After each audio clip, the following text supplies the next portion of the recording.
দেশের স্বাস্থ্য ব্যবস্থার আমূল সংস্কার এবং সাধারণ মানুষের দোরগোড়ায় সেবা পৌঁছে দিতে কাজ করছে বর্তমান সরকার। সকালে জাতীয় হৃদরোগ ইনস্টিটিউট ও হাসপাতালে এই কথা জানিয়েছেন স্বাস্থ্য প্রতিমন্ত্রী ডক্টর এম এ মুহিত। তিনি বলেছেন, বিগত 15 বছরে স্বাস্থ্য খাতে ব্যাপক দুর্নীতি হয়েছে, এতে স্বাস্থ্য খাত মারাত্মকভাবে ক্ষতিগ্রস্ত হয়েছে। তবে গণতান্ত্রিকভাবে নির্বাচিত সরকারের মাধ্যমে এখন এই খাতকে পুনর্গঠন ও সংস্কারের কাজ চলছে বলেও জানান তিনি। এর আগে অনুষ্ঠানে চীন সরকারের পক্ষ থেকে উপহার হিসেবে পাওয়া ভ্রাম্যমাণ মেডিকেল যান বাংলাদেশ সরকারের কাছে আনুষ্ঠানিকভাবে হস্তান্তর করেন চীনের রাষ্ট্রদূত ইয়া when.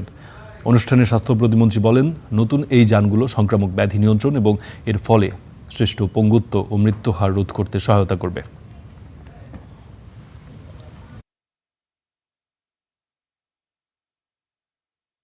As you all know, we have faced various types of challenges in last 15 years. গত 15 বছর স্বাস্থ্য খাতে ব্যাপক দুর্নীতি ছিল। সেই প্রভাবের কারণে এখনও স্বাস্থ্য খাতে নানা ধরনের সমস্যা রয়েছে। তবে উত্তরণের চেষ্টা চলছে। স্বাস্থ্য ব্যবস্থায় পরিবর্তন আনতে বর্তমান সরকার কাজ করছে। Initiative and planning for the future of the health of this country and its citizens.